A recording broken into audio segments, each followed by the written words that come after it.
Hey, what's up, guys? So today I'd like to talk about aviation, especially about the Boeing 737 plane uh, that has been making headlines of late. We've been hearing so much about the Boeing 737. Yep. Yeah. If you were to talk about the Land Rover of planes, yeah, the Boeing 737 will take the cake. I mean, it's a workhorse. I mean, and nearly almost all airlines have the Boeing 737 fleet type of aircraft. Have the 737 as part of their fleet aircraft. Yeah, anyway, it's that popular. Whenever I look at my aviation app, the most of the planes I see in the sky are just Boeing 737. Majority of them are Boeing 737. But however, in the recent past, they've been making headlines for all the not so good reasons. The recent one being the Alaska Airlines that had a blowout. One of the doors, actually, there's a blowout. I think investigations are still going on. I'm not sure what might have caused it, but yeah, well, it would be interesting to know what really made the door, one of the cabin doors, to blow out. And in case you didn't know, airplane doors open into the cabin instead of outside the cabin. They may look like they open outside, but they open inside. Yeah, that's some kind of technology that I think you may just have to, research on. I don't know how they do it, but because of the pressure in the cabin, doors can't open out. They have to open in. Yeah, once the plane goes high up in the sky, the pressure in the cabin is maintained just as the pressure that was down on Earth. So thousands of feet above sea level, the pressure on the cabin will actually be higher. The higher the plane goes, the pressure becomes high. So it would make sense if these doors open into the cabin instead of outside the cabin. Yeah, so this is a really interesting plane.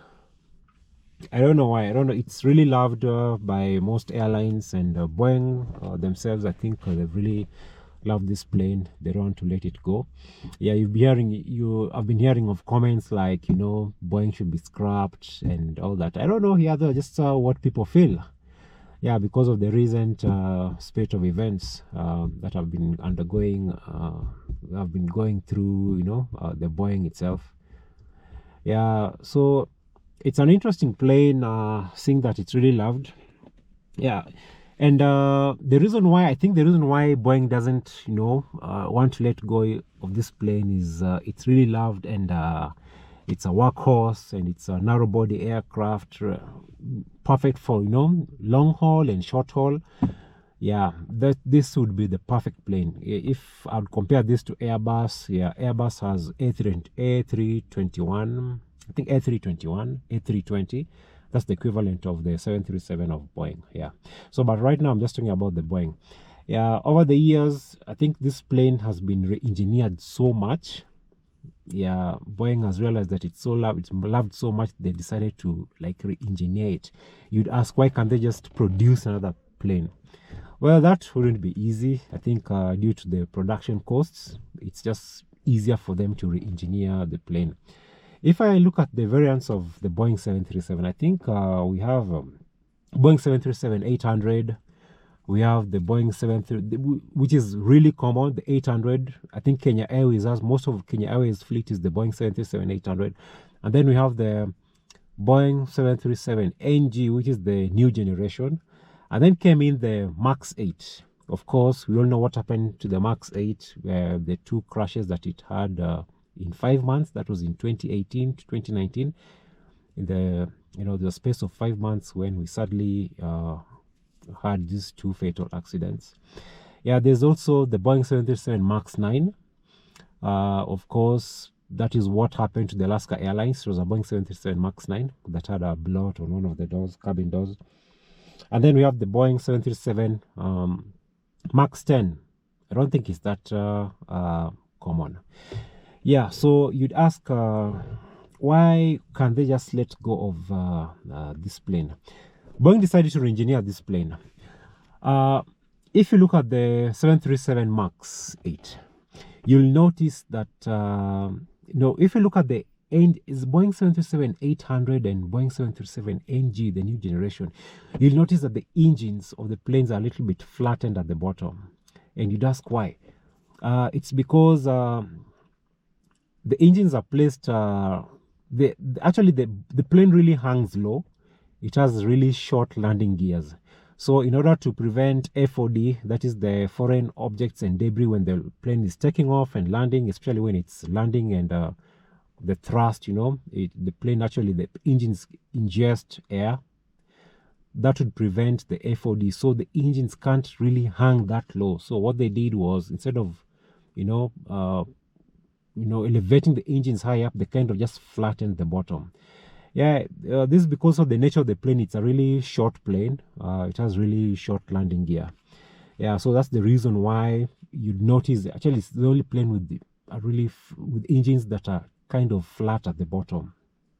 Yeah, so when the 737 MAX came in, I think the engineers decided to, why don't we place these engines further in front of the airplane, on the wing. Yeah, so the engines were put a little bit forward. And of course, this created another, if you are to study physics, this created another, there was an effect to what they did to the engines from Max 8, I think, to Max 10. When the plane flies, when the engine is so way in front, when the plane flies, the plane kind of tends to pitch upwards because of the power of the engines.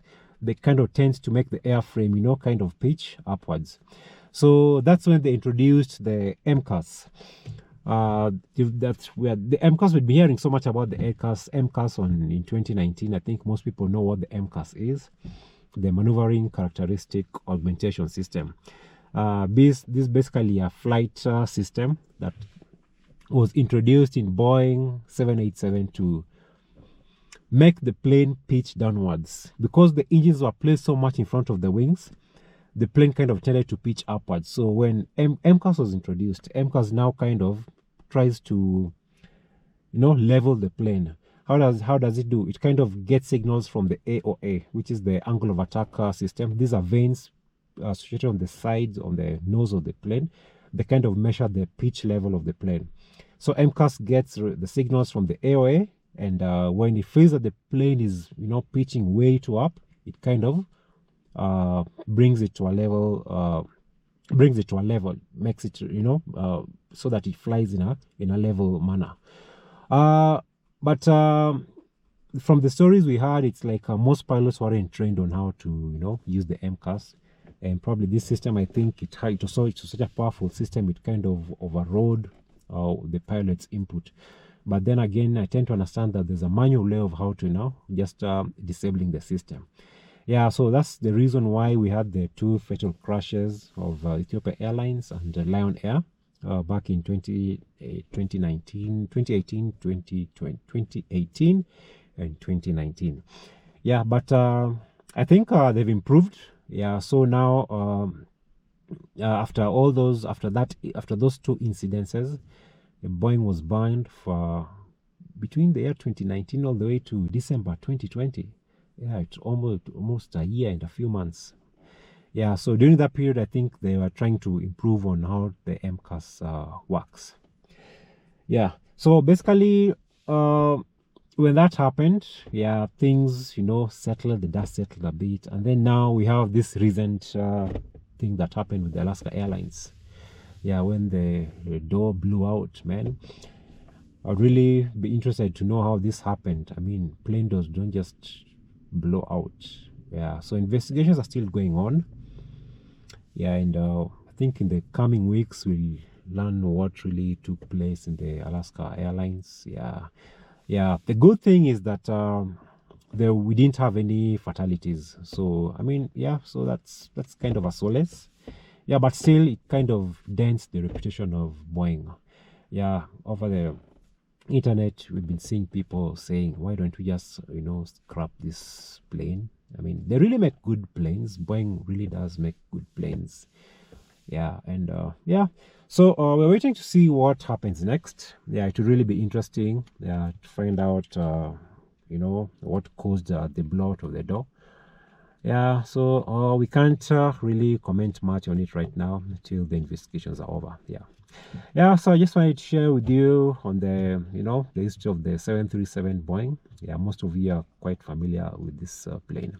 Yeah, there are even jokes where people say that now, when you book your flight, instead of just getting the flight number and the destination and the flight registration, we also need to know the type of plane we are flying.